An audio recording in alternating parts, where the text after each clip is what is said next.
5-ci mahnı qoy.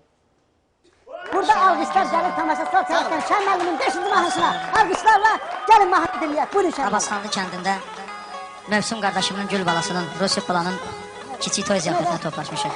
Bu nədir? Ne oldu Şən müəllim? Alqışlar, alqışlar, alqışlar. Mahnı səhv düşün, mahnı səhv düşün. Necə də gözəl gəldi notlarla başladı Şəni müəllim. Bilirəm küsmüsən aylar nigar.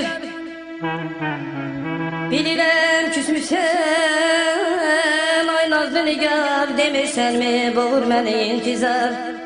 Yalan söyləyirlər, sənə çox sözü vurmaq istəyirlər, bil aramızı. Səni çox sevirəm ay xalam qızı. Səni çox sevirəm ay xalam qızı. Bircə ürəyim var, bircə ürəyim var. O da səndədir,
Alqışlarınız gəlsin bizim Şən müəllimimizə. Təşəkkür.